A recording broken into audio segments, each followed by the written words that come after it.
the introduction as such. I will just open my presentation. Just confirm if it's available.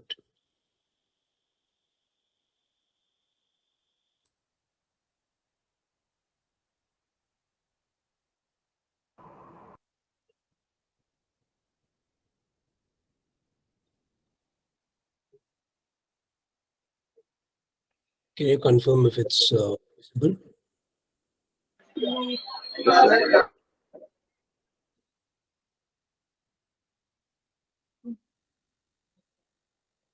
Yes, now it is visible. Yes.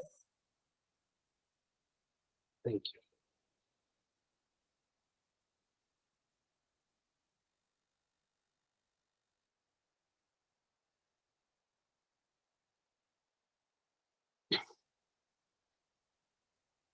So good afternoon, all of you, and welcome to the session on law and emerging issues organized by the Mahatma Gandhi University and the UGC Stride. I'm greatly honored by this invitation, and I hope we have a constructive session moving ahead. So, as you might be aware, the topic that we will be discussing today is relating to self-determination and the changing dimensions of international legal order through the lens of self-determination. Before that, I would discuss the relevance of discussing this particular topic, even in today's context. If you look at the last 1 year's news clippings, you will find several instances, you will find in several places that various groups have claimed or used the vocabulary of self-determination when making a certain demand. Whether they are aware of its technicality or not is not very clear, but the fact is that these groups essentially use this word or this phrase in a particular demand. As you can see in all these news clippings that are visible on your screen, in all these instances, different parties used the vocabulary of international law to advance a certain argument. And all these groups have certain geopolitical or geographical or international interests in forwarding or furthering that particular argument.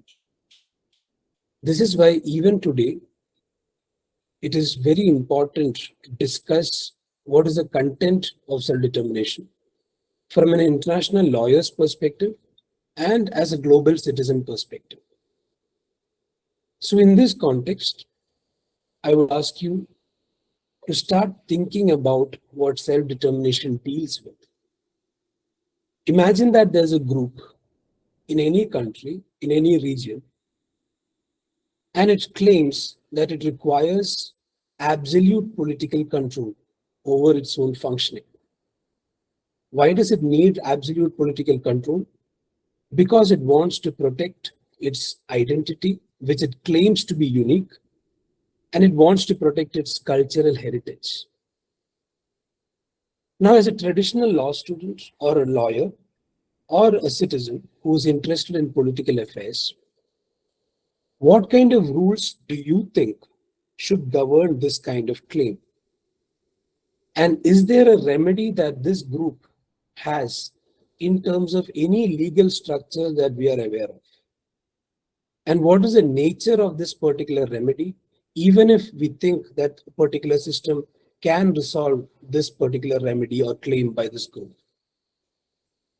So if you have thought about this, you might obviously, depending on your perspective or ideology, rely on two different systems, either the municipal or the domestic legal system or the international legal system. These are the two prominent systems that we are aware of. Today, self-determination is part of what is called as the international legal system in terms of its presence in the text of law. So we'll use or start by thinking about international legal system and then see where we can place self-determination in it. So for that, to understand where self-determination is actually placed in the system or universe of international law, we should reflect on two broad questions. At the end of the session, I would want you to essentially tell me what exactly would your vision be in terms of both these questions. These questions need not be answered on a positive law basis in the sense that it does not need to have an answer right now in international law. But I want you to think about what your understanding about relationship between states are, or countries are, or groups are, and how that develops the concept of international law that we right now see. It can be either empirically established or it can be either normatively established. Empirically, you see that consent is presently the basis of international law. Unless I consent to be bound by international law in most scenarios, international law does not become binding on me. Is that the ideal basis for international law according to you? Because can I not give consent and thereby violate certain foundational norms of, say, natural law or even international law? The second question that I want you to reflect on is, if we are a collection of individuals, law is a means or a system or tool to organize the collection of individuals. Now, if you're talking about a domestic system or domestic territory, obviously it is very relatable for us on a day-to-day basis because we can observe how the domestic system is actually operating on us. Would you feel the same about having one global system where all individuals internationally belong to one umbrella of authority? And if so, what would be the ideal way to organize such an international community? And what will be law's role in such a community? This is just for reflection purpose, just to understand how our assumptions about international law are somewhat conventional. Because today, the ideal way to organize international society, as we are aware, is based on what is called as statehood. So, international law is essentially, arguably, always in a process of a balancing act. And this is what I will be trying to explain to you in the next few minutes. And what is this balancing act that we can see the international law, trying to engage with? Because when we think about international law, we can observe several conflicting principles that are at the same time at play. Let us take the principle of sovereignty, or what we call as the ultimate authority to act in a territory. Empirically, we can see that sovereignty in today's situation is somewhat diluted by certain operative rules in the international arena. But still, there is a certain power that is attributed to the sovereign entity within the territory that it claims to be its own. So on the one hand, you have what is called as a sovereign power. And on the other hand, international law, especially in the United Nations Charter, talks about what is called as sovereign equality. Now, the question is, if two sovereigns are actually equal, can you really say that there is sovereignty in an equal plane? And if not, if you do not say that sovereign equality means dilution of sovereignty, then is not the UN system actually compromising on independent sovereignty of a particular state? So international law is always kind of balancing between these two concepts, what you in political theory understand as sovereignty and what in legal language is considered to be sovereign equality. As an international lawyer, what is our way out? Because sovereignty is not a legal term of art. What do you mean by that? Sovereignty is not defined as a legal term in any convention or treaty or any other positive norm of international law. But still, all actions of all states somewhat expresses some element or some version of sovereignty. It is an invisible force behind the operation of international law. And why am I talking about sovereignty? Because we already understood that today international society is organized on the basis of states, and only states are supposed to have what is called as a feature of sovereignty.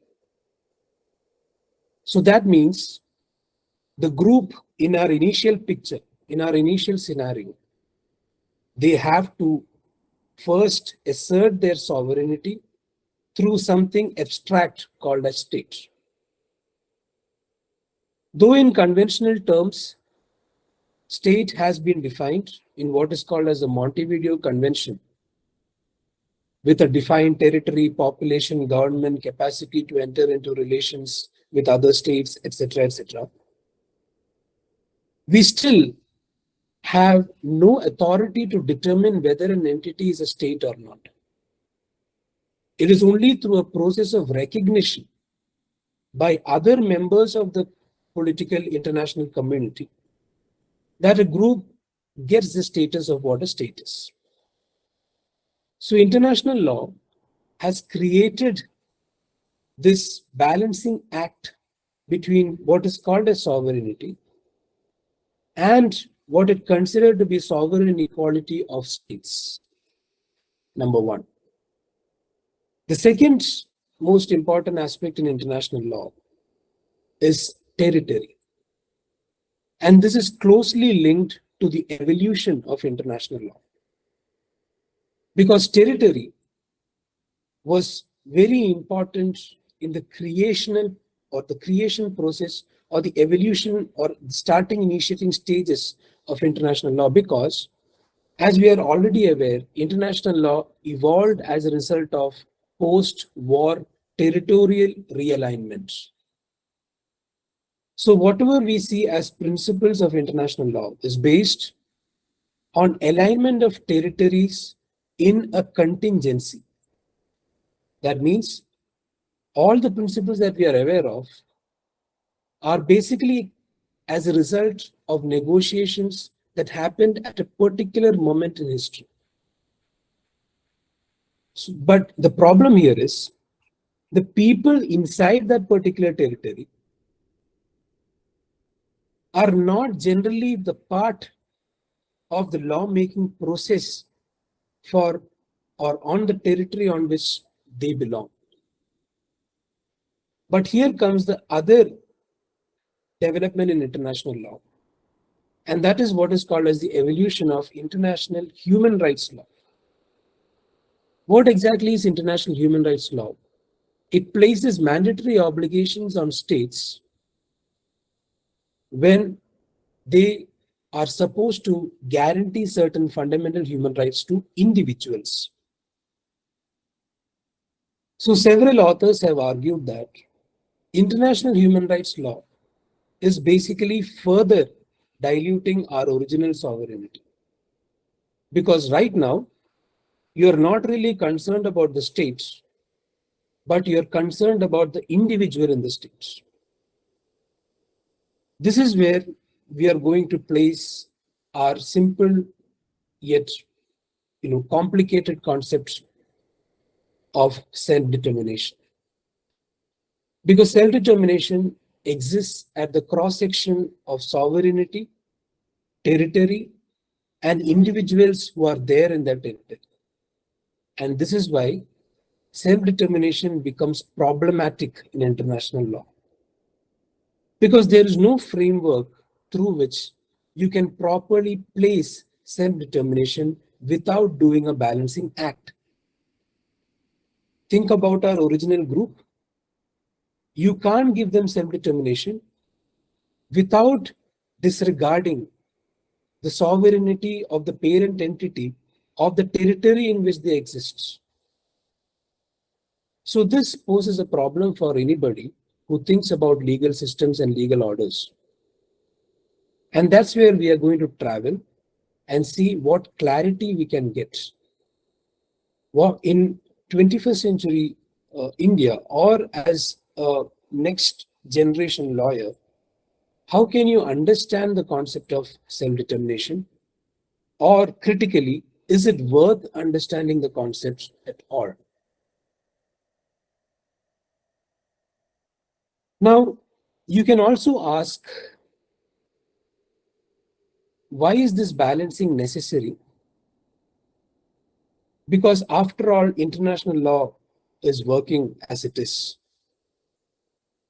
But if you can empirically observe what has been happening as a result of international law,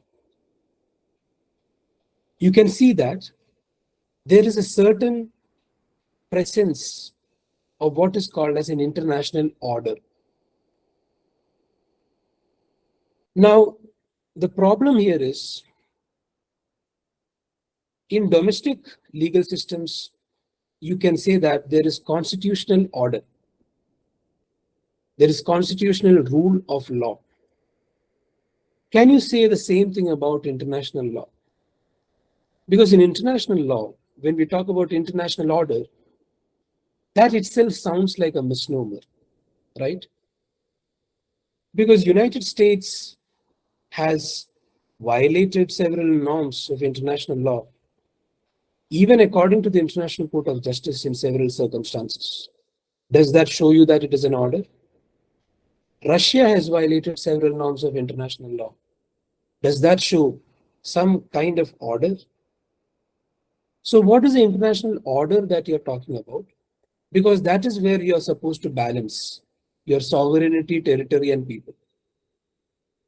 If you look at history, and this is important for self-determination, you can see that the initial emergence of international order was considered to be rule-based. What do you mean by a rule-based order? There are very strict rules that are placed by international agencies like the United Nations, which are supposed to be obeyed by the subjects of international law, that is states. And there is another entity, that is international organizations, that help facilitating the maintenance of this order.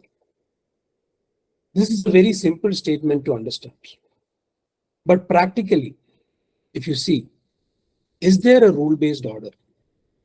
If so, who created the rules? When did, or what are the circumstances?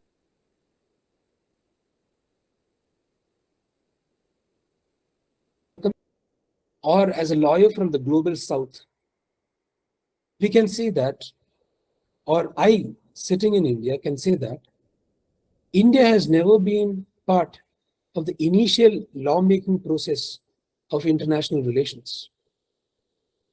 Then why should I be considered to be part of the rule-based order? Is that not what is called as anti-democratic?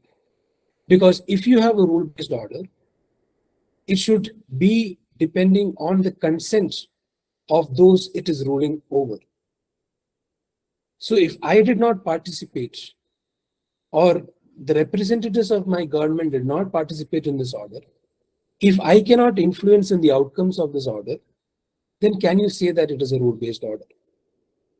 But the Western countries, especially say Germany, France, or US, they promote this version of rule-based order.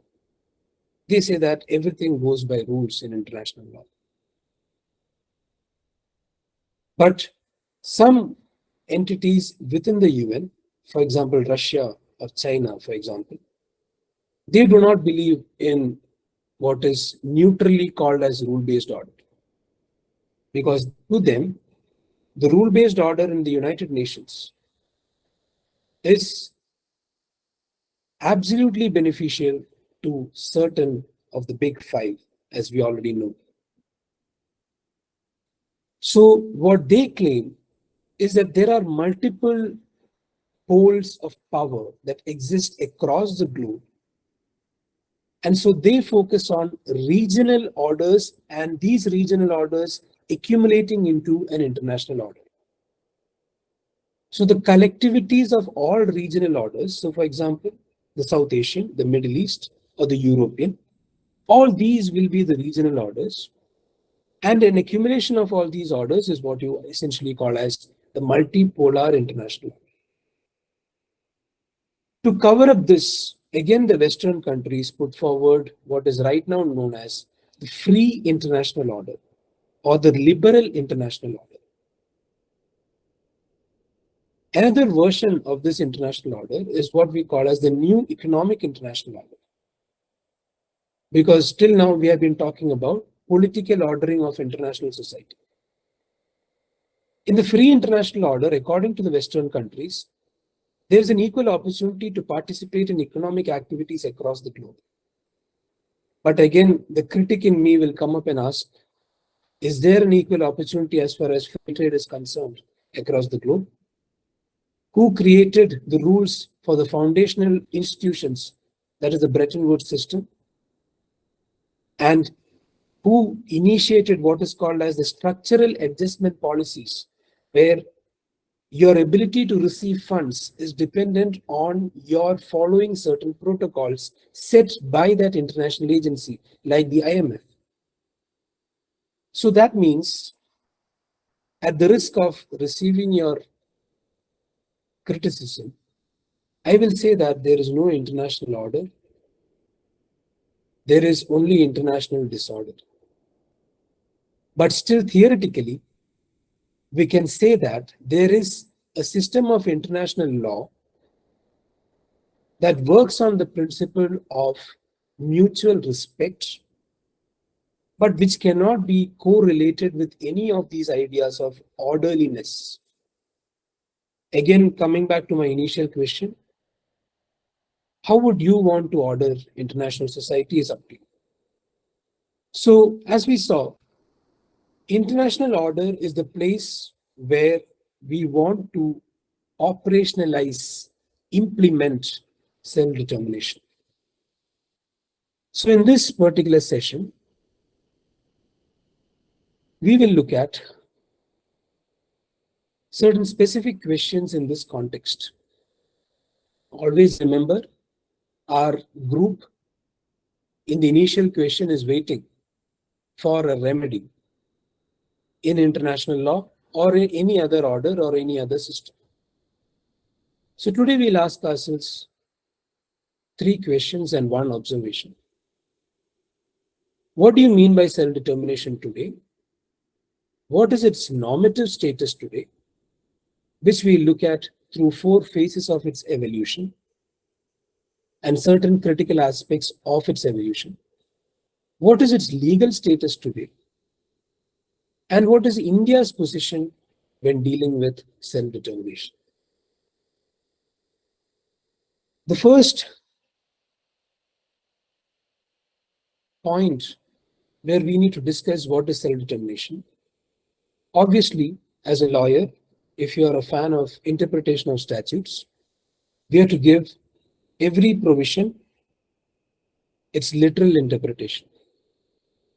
With that in mind, let us, with an open mind, understand what these definitions say. So basically, self-determination is said to be the right of a group of people to determine their political destiny. This is a grammatical or literal or dictionary-based meaning given to self-determination in various dictionaries. It involves 2 different entities, 2 different components. One is a group called as peoples, and their ability to determine their political destiny. Now, today, self-determination is understood in two different categories.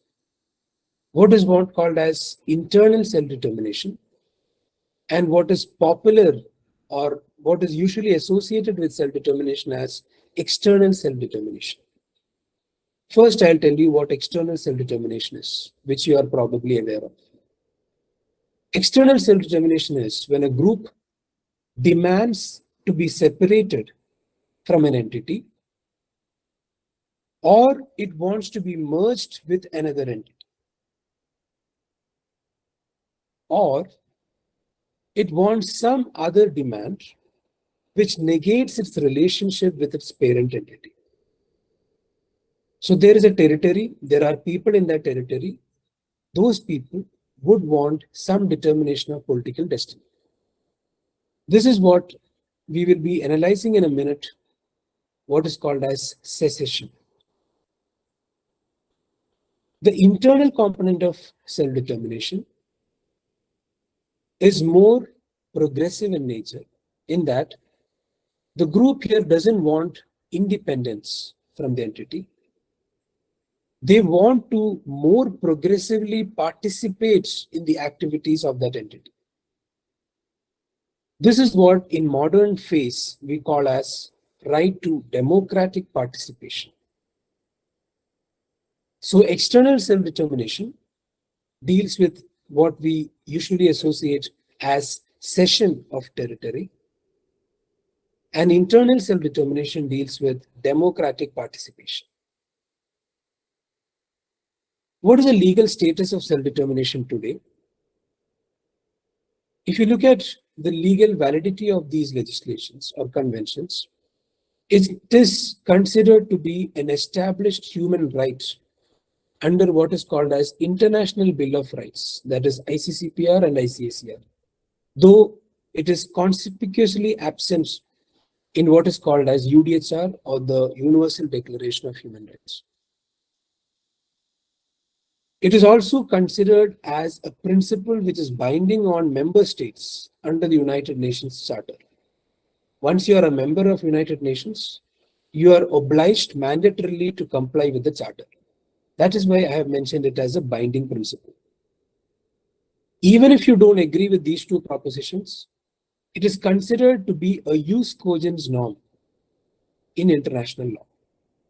A jus cogens norm is that norm which cannot be derogated by any party. That means even if it is not a human right, it has to be respected as a norm by all relevant entities in international law. And that is why it is called as a peremptory norm, or an all situation applicable norm in international law. The other status of self-determination is that it imposes obligations not only on one entity, it imposes obligations erga omnes. That means it imposes obligations on all other relevant entities, not only the parent entity of which you are a part of. So that means even a neighboring country can be interested in what is happening inside a particular entity if it sees that there is a possibility in that scenario. So in law, in international law, if an international lawyer asks or is asked what is the legal status of self-determination, he can confidently say that it is an established part of international law.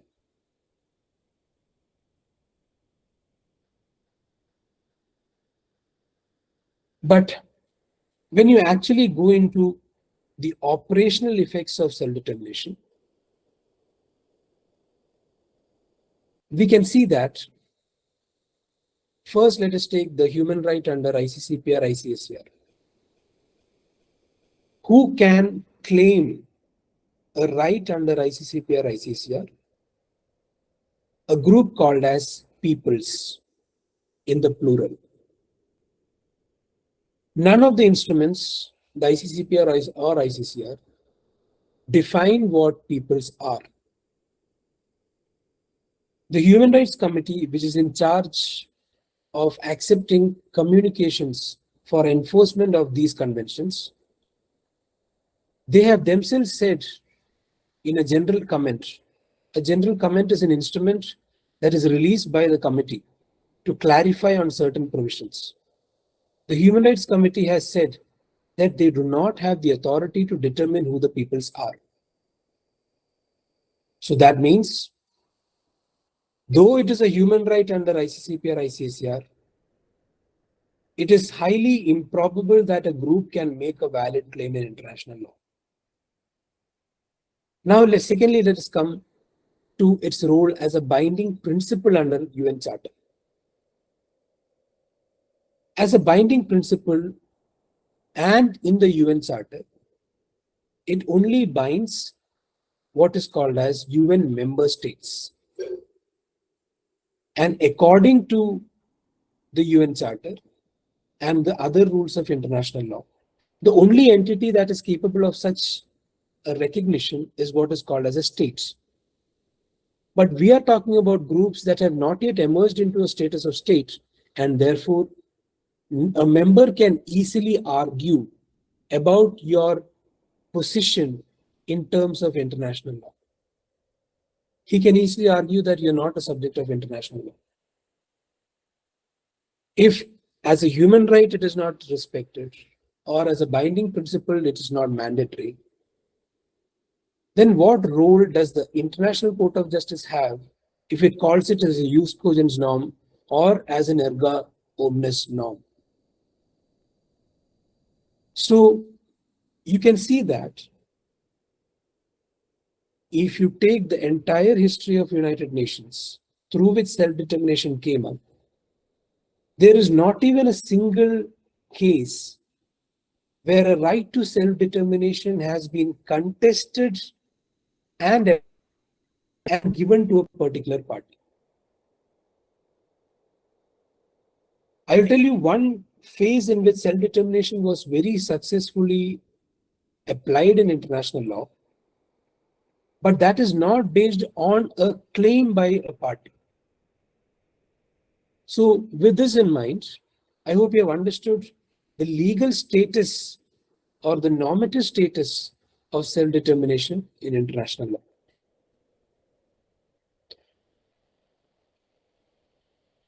Now that is why I usually have one table to understand simply what self-determination is, so that we can at least have a practical idea as to what it should be. And I use this table to categorize into two things. One is the nature of the claim and the action that you're expecting from the entity, the parent entity. The first claim is what is called as a polity-based claim, where I argue that I have a unique identity and I want to merely protect that identity without becoming independent. Here, the action that can be expected from the other entity is some kind of federal autonomy, special relationship kind of situation. The second claim that I can make is, as a group, I want to be absolutely independent of a particular entity. You have multiple examples to them. Here, the other entity can either declare your independence, it can recognize you as a state, and therefore the claim of secession can be met. I'm talking about all this beyond international law's status. The third situation is what is called as remedial self-determination, where there is a gross human rights violation happening in a particular entity. And say the perpetrators of the genocide or gross human rights violation are being tried by an international body. In that situation, again, that group can somewhere seek some kind of autonomy or independent status. And the last one is the most simple application of what I was just talking about 1 minute back, what is called as colonial self-determination, to which nobody in international law today has any objection to, though that was not the case in 1945 when the United Nations was formed. So colonial self-determination is nothing but freedom for the colonized from the colonizer. Indian independence is an example of such a self-determination. So among all these self-determination forms, the only thing that there is no dispute about is what is called as colonial self-determination. In all other situations, you can see some or the other variation of issues relating to self-determination. Now, let us understand the evolution of self-determination in the next 10 minutes through various phases. As all ideas usually have some kind of origin in Western philosophy, especially political philosophy, we can, to some extent, go by that convention. Though my basic project outside this session is to prove that some kind of self-determination ideas existed even in Eastern territory, especially in India or other South Asian regions.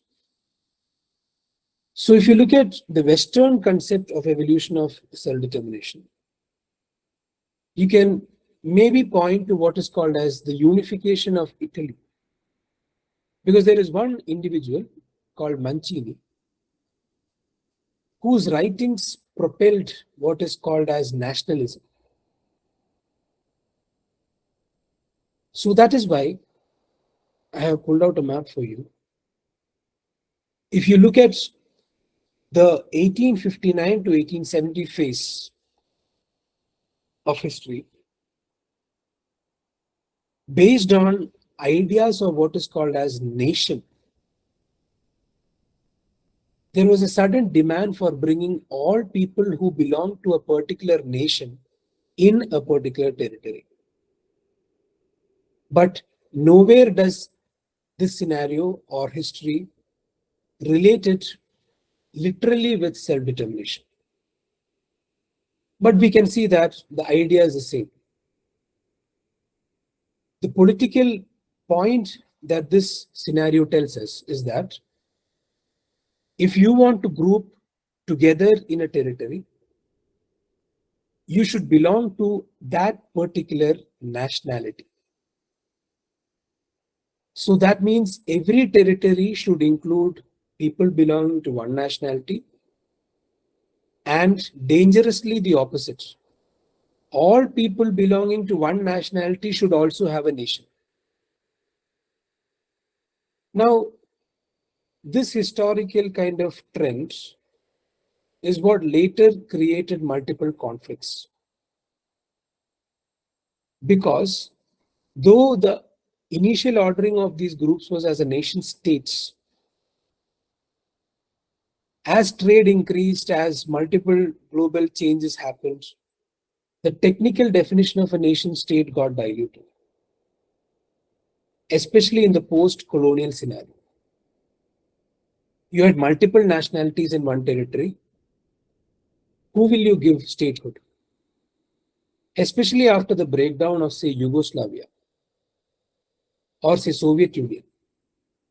You could see multiple small entities coming up, and all these entities claimed some kind of independent state. Now, this is a problem that history posed to international law. How will you solve it? Because the states are telling that we are nation, therefore we need a state. Now, the problem here is that we have no real idea about the definition of a nation, which we'll come to in a later moment. So this is what I call as the first phase of evolution of self-determination, when there was unification based on some idea. I'm not restricting to nationhood, but some kind of group identity. The next phase I would put immediately after the World War I. And it is here where we see that the power dynamics of international relations influence the growth of self-determination. Because it is in the aftermath of World War I that two individuals you need to keep in mind. One is Woodrow Wilson, President of the United States, and the other is Vladimir Ilyich Lenin, who was the leader of the Communist Party. Now, Lenin and Woodrow Wilson coined this term or used this phrase self-determination for two different purposes. Woodrow Wilson wanted to project United States as the defender of all the new territories that came as a breakup of the Austro-Hungarian and Ottoman empires. It wanted to be the leader of democracy in all these regions. Though United States itself had several territories which it was refusing to decolonize. Lenin had a different idea because Lenin wanted to create a universal brotherhood, the communist proletariat. And he wanted to essentially create some kind of group identity so that all these group identities can be merged. If there is friction within a territory, then his dream of combining all these entities will be delayed. So these two individuals, for two different reasons, not for any international welfare, they essentially brought in this concept into the vocabulary. But it had two limitations. It only applied to the defeated parties' territories. And so it did not apply to what is called as the existing colonies that all these victors had, the victorious parties had. That you can see in that case called as, this is all what I want to say. In the case called as Allen Island case, which is the first case before that body called as League of Nations. Allen Island, as you can see, is a small archipelago, which is a group of islands between Sweden and Finland. Allen Island consisted of Swedish-speaking people, but the territory was under the sovereignty of, as you can see, Finland. Sweden claimed sovereignty over Allen, and they used the principle of self-determination. Nobody asked the people of Allen, remember. It was a small island of 20,000 people. Now it has grown into a 50-member parliament, which is part of Finland still. So Sweden said that Allen belonged to Sweden because of its Swedish-speaking population. And Finland said that it historically belonged and is territorially, as you can see, contiguous to Finland. Now, the body that was supposed to decide this dispute, the League of Nations and the Permanent Court of International Justice, they said what you are seeing on the screen now, that to us, there is no rule called as self-determination. If Finland says that it is in possession of Allen territory, it is in possession of Allen territory. But here comes the twist in League of Nations decision. And that is quite something that can be appreciated. The League of Nations said that Finland should respect the cultural autonomy of the residents of Allen Islands. So, though the League of Nations disregarded self-determination, we can see now, because we know about internal self-determination, it somewhat recognized internal self-determination, and after that, Finland passed a law called as Autonomy Act and gave Allen some level of autonomy. Even today, it is, if you're interested, a matter of discourse in the European Union context. The third phase of evolution of self-determination is the post-Second World War. So First World War, nothing changed. Post-Second World War, Suddenly, international law comes up. The United Nations Charter is there. One of the major core aims of UN is what is called as decolonization. Recently, we celebrated what is called as the decade of decolonization. Every 10 years, we still, have an occasion, have a certain ceremony to remember what is the evil of colonization. So, in this context, self-determination became a powerful kind of concept. But still, there were two important limitations you can see in this phase. The first limitation, as we already saw, related to importance given to territorial sovereignty. So territorial sovereignty of all UN member states is intact. Nobody can touch. There is another thing that cannot be touched. That is the boundaries drawn by the colonial powers in a territory. What is captured by the principle of uti possidetis. So that means if a random boundary has been drawn by the colonial powers when they are leaving from a particular territory, if you can link it with the present circumstances in any region, it is not a coincidence. Then that boundary should be respected regardless of the effects in that territory.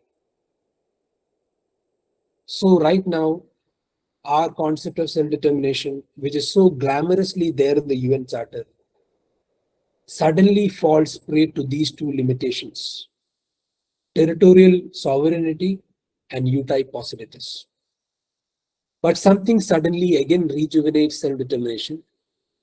That is the International Court of Justice.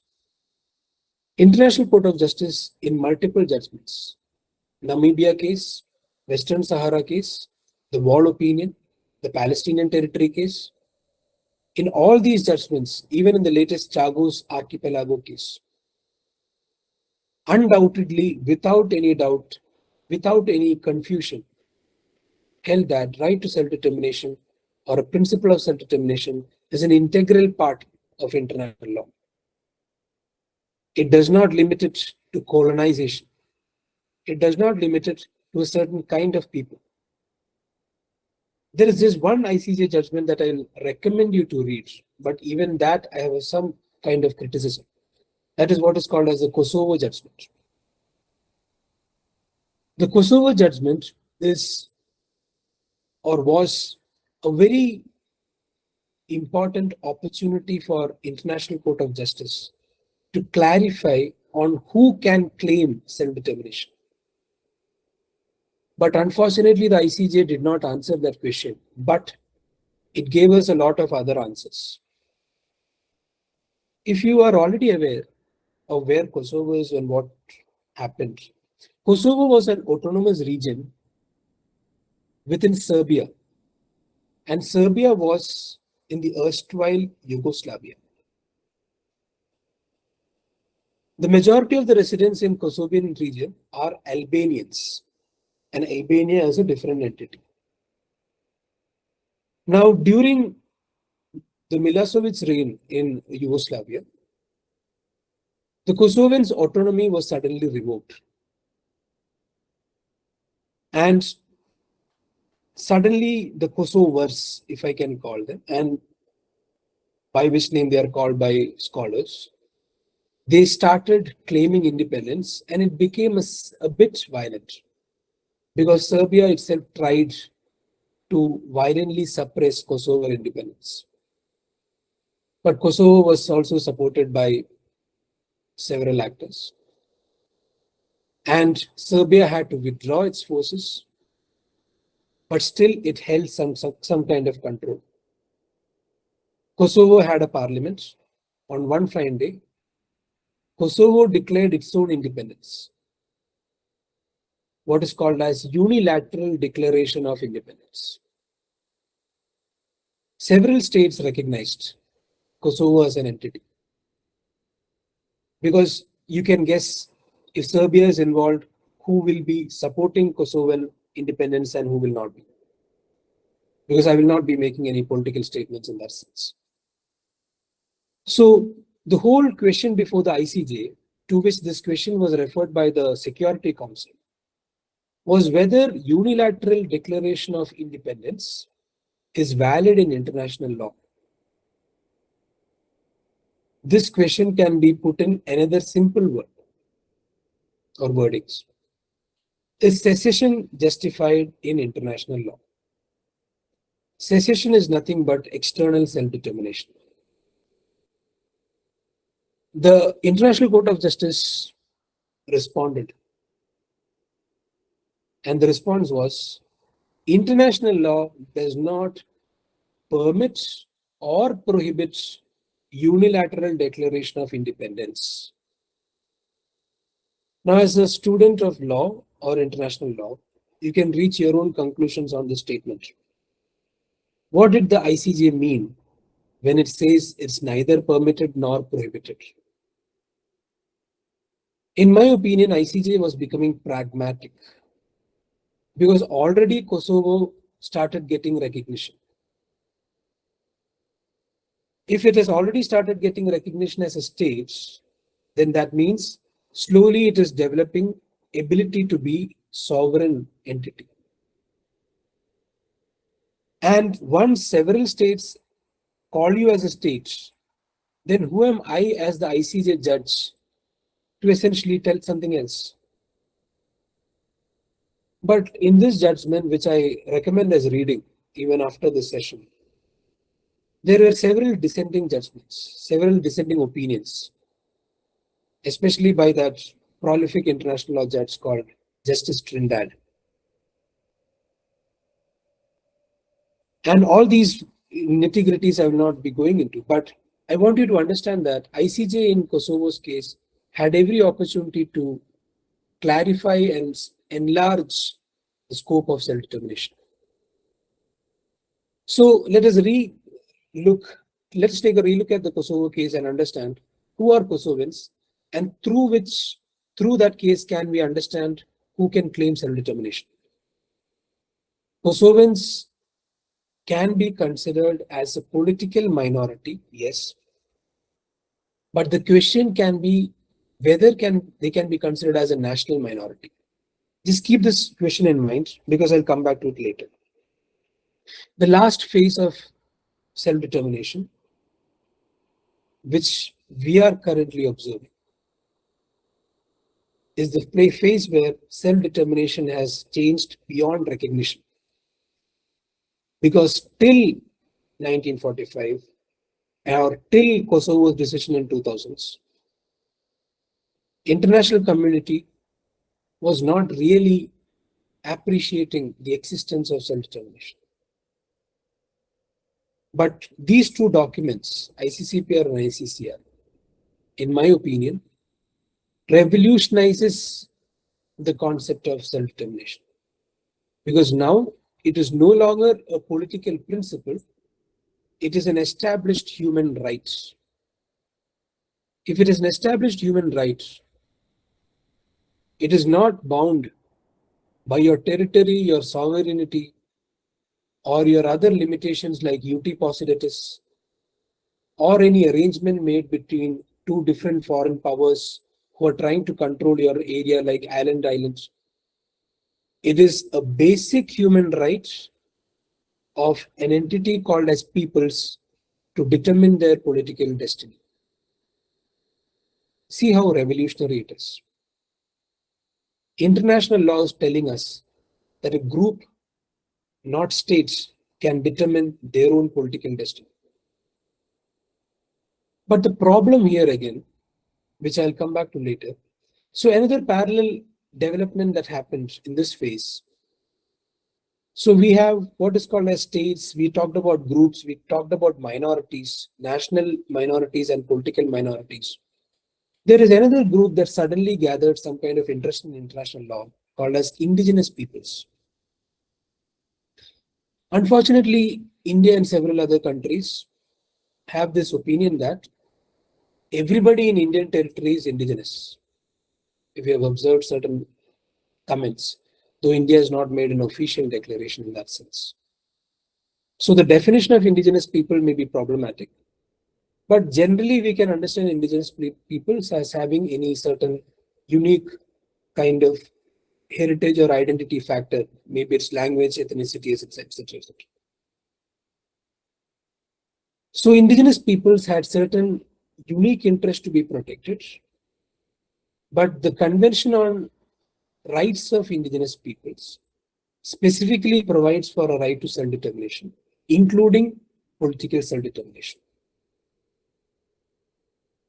Now, this requires another session to discuss who are indigenous peoples and what can be done or what has been spoken about in international law relating to their protection.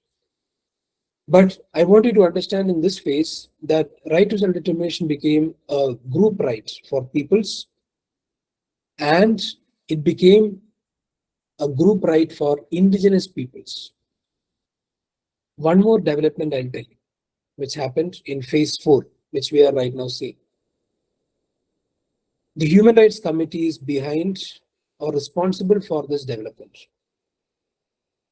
The Human Rights Committee said that, no, we don't have power to determine who peoples are, but right to self-determination of peoples is important for realization of other individual human rights. I'll repeat that statement to assert its importance. Right to self-determination of peoples is important for realization of other rights mentioned in ICCPR and ICACR, specifically ICCPR, International Convention on or Covenant on Civil and Political Rights. Now, this is a very remarkable statement made by none other than the enforcement agency of ICCPR. You're saying that my right to freedom of speech and expression, my right to life, my right to property, my right to participate in my polity is all linked to my right to self-determination. This is where we begin to understand about a change in the understanding of international law itself. Look at the original first question that I asked you. How should we order international law? Because right now, international law is telling us that we should treat individuals in this manner. And individual self-determination is linked to collective self-determination. Does that not change the character of international law? So international law has given a very good turn to interpretation of self-determination. But that long disclaimer I should add, where are we understanding this remarkable interpretation? In the present international legal order.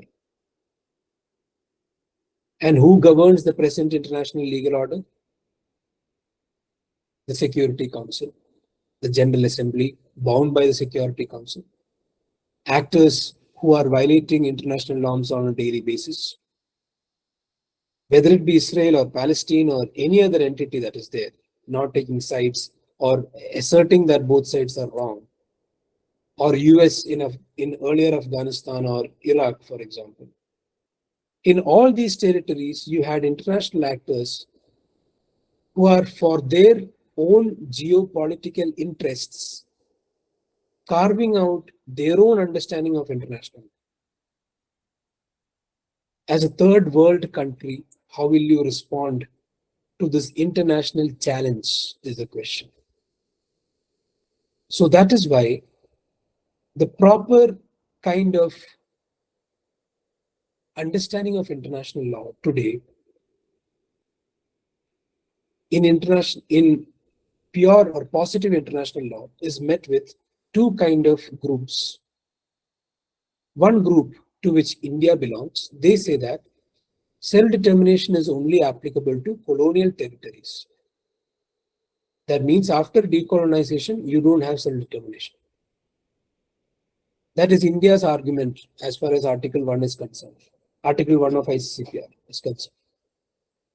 So basically, you're talking about self-determination of territories. So once that territory is determined, then people within that territory have exhausted their right to self-determination. The other camp,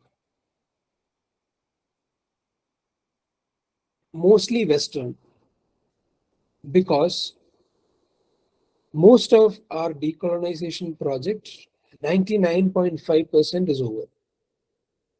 There is no real geopolitical interest that a Western country can get through the colonization angle. So a Western power like US can easily say that, say for example, Kashmiri separatists have a right to self-determination in India. It doesn't affect them. Or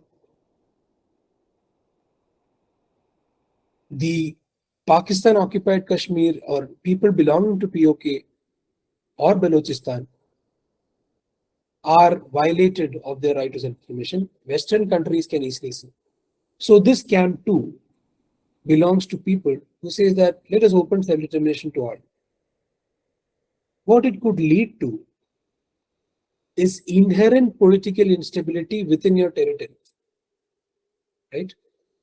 Even when you talk about India, even if you're a Western country saying that all groups should have it,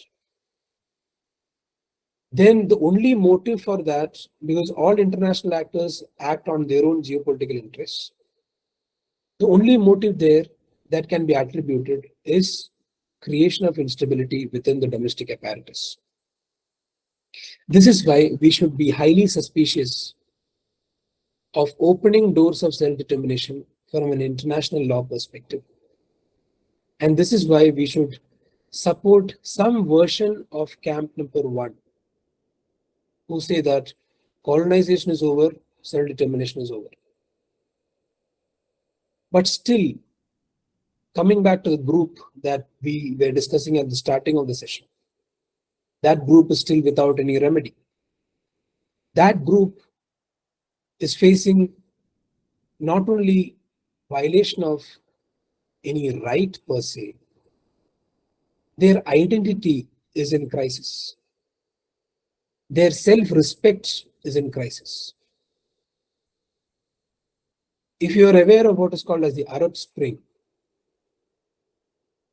the group of radical revolutionary activities that happened in the Middle East, Syria, etc., etc.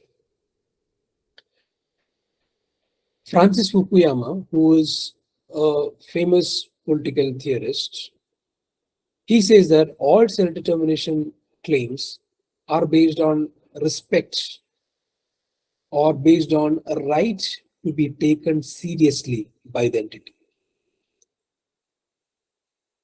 So as a lawyer, what do you do?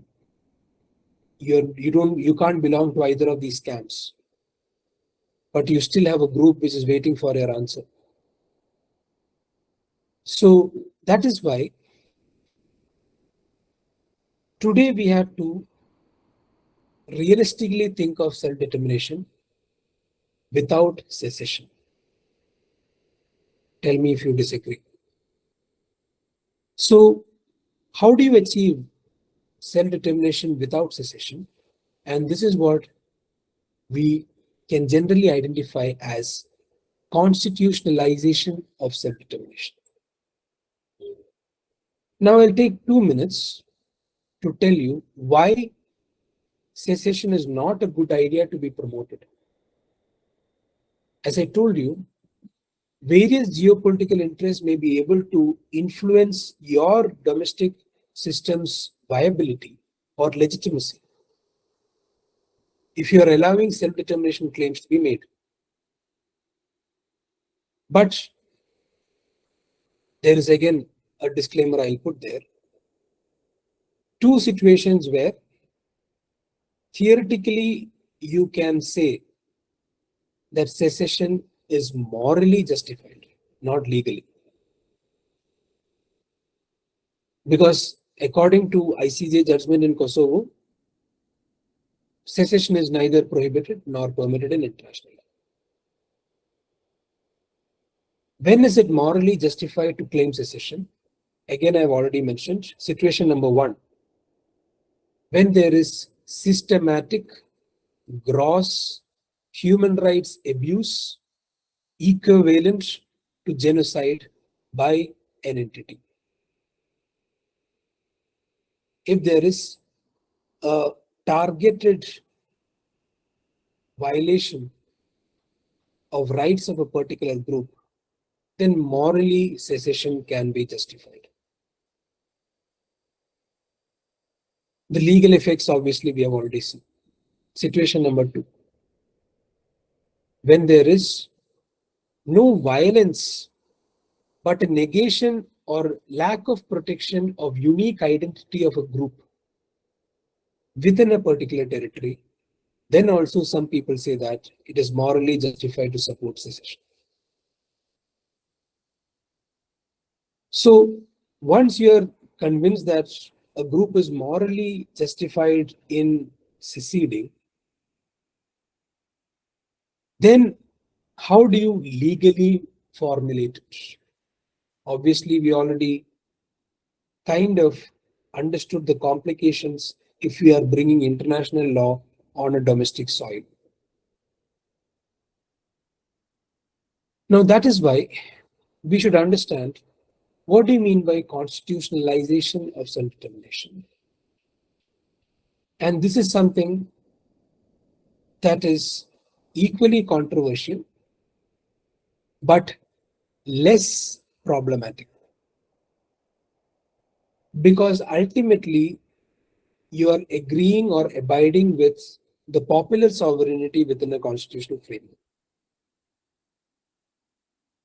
There are two foreign Supreme Court judgments which have tried to understand the link between self-determination in an international sense and the domestic constitutional framework. One is a judgment by the Canadian Supreme Court, which was an advisory opinion in the case of reference re secession of Quebec. The Canadian Supreme Court said, number one, that in international law, self-determination is a right, agreed. But without compromising territorial sovereignty, you cannot apply it in your domestic sphere. So the group must engage in negotiation with the entity, and if the negotiations work out, then on the basis of principles of federalism, rule of law, protection of minority rights, you can guarantee them some kind of political arrangement. After all, we are living in a realistic international order where we know that we have to protect our borders. Every territory has multiple elements of groups, and every group cannot have the social or political viability to be a state. So it is up to the constitutional framework to protect their identity. And as the Canadian Supreme Court said, if there is a negotiation based on federal principles, based on the desire of that particular group of people, what we generally have heard as referendum, then this can be understood as seceded from that particular constitutional framework. But the ultimate authority there is the Constitution and the government which is appointed by the Constitution. So executive authority will be the overriding power. The other decision which talked about the relationship between self-determination and a constitutional framework is the Australian High Court decision in Mabo, where they specifically said in theory terms that self-determination in international law should have some kind of parallel in the domestic framework. So because of these decisions, as a scholar, as an observer, as a global citizen, I have tried to examine what exactly can be done within a constitutional framework to achieve internal self-determination. And these are different range of rights that you can think from that perspective. Based on this perspective, if you're thinking about specific situations, now we no longer talk about self-determination demands for most of the scenarios, because no government is going to accept your claim based on self-determination. Just last week, India's representative at one of the UN meetings specifically said that Kashmir has never been part of self-determination agenda of United Nations. And that is true. Though there is an India versus Pakistan case which indirectly deals with self-determination, there is no other decision or no other internationally recommended or internationally binding document that does it. So all conflicts today, let us say, are ethnic based conflicts based on language, identity, cultural heritage, etc. etc. National minorities in India, or those who are demanding external self-determination, are considered to be involving in criminal activity under Unlawful Activities Prevention Act. And as we already saw, that is not an unviable position to take. So we have an ethnic conflict, and this conflict is usually rooted in ignorance by the majority of a particular by a majority of a minority group. Now, this ignorance usually turns into some kind of dissatisfaction. And it is this dissatisfaction that turns into some kind of political organization. So, ethnic conflicts starting point in today's scenario is not an ultimate state. Though I am not discounting, say, the argument by Tamils in Sri Lanka, or groups which have faced historical abuse. But the roots of a conflict are to be found in the policies within the constitutional framework of that particular entity. That is why India should concern itself with resolving these conflicts through its own idea of self-determination. And that's what we have been building through our projects. How to see our internal conflicts through a perspective which we have evolved for ourselves. Not what Canada is saying, not what Australia is saying. What can we develop in this field? Because as far as external self-determination is concerned, India is very clear. We did that in Goa, we did that in Bangladesh. Anything that is connected to our territory, India has always sought to protect its territorial integrity. When you're considering the geopolitical interest, it cannot be blamed. But can we see the other issues that are there, for example, in Jammu and Kashmir, not by reducing it to a development issue, as involving some kind of resolution? Can we see that in the case of, say, Nagaland, where you have autonomous arrangements for multiple governance mechanisms? And can we see that in the case of all our indigenous groups? Because if we are not serious about resolving the root causes of these ethnic conflicts by internally recognizing their self-determination, then India is failing in multiple counts. This is one point that I would kind of leave you with on a thought plane to think about how we can deal with our own conflicts in our situation. So, therefore, to conclude this whole discussion and coming back to my initial two questions, considering the geopolitical security that we are dealing with, considering the interest of a group, can international law envisage a system based on self determination of collectives of individuals? If so, what is your vision of such an international order? Because unless you have a version of self determination that meets the aspirations of these groups, then in multiple levels, you're failing as a domestic system and you're failing as an international actor, even though other international actors failed to carry out their duties. I'm always reminded by one quote that I leave you with. Self determination has been used by Western entities when it saw that it suited their interests. Can a Western state genuinely say that it believes in the political dreams of a third world citizen?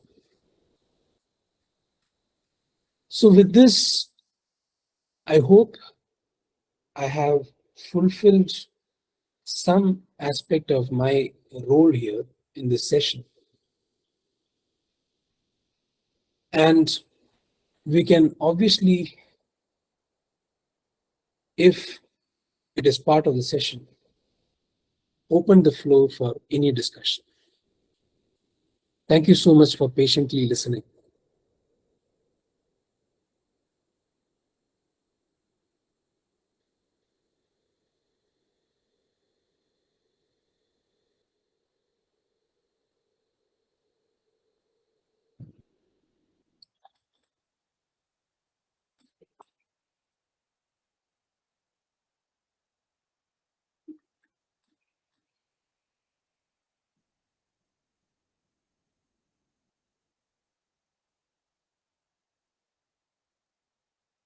I don't know if there is a chat box or yeah.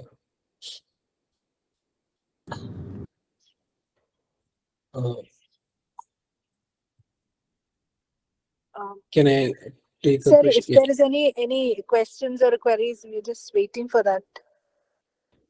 Any- I see a comment in the chat box. If I may take that up. Yes, yes, sir. Yes, sir. Thank you. So, if we see most of conflicts, be it Kashmir, all this mess was actually created by British, and nobody seems to talk in that context, and nobody holds them responsible, and acting as mute spectators. Yeah. So, colonization, I have not touched up in detail. There is still an argument which is recently popularized or made popular. There is scope for reparation for the evil of colonization. If you're looking at it as an international lawyer, you can build an argument for seeking some kind of reparation for the specific damages that, in the context of Kashmir, especially when you talk about the boundary commission that was done by the British in a callous manner, which ultimately led to a lot of casualties on both sides of the border, if we can call them so. And so, yes, if you're talking about international responsibility for Britain as a colonizer, I would say a valid argument exists because colonization is considered to be, in a sense, a violation of international law as such. But you have you have to understand that the domestic system should not act as what is called as the neo-colonizers in that scenario by subjecting the same population to further kind of human rights abuses. So that is one comment, I guess.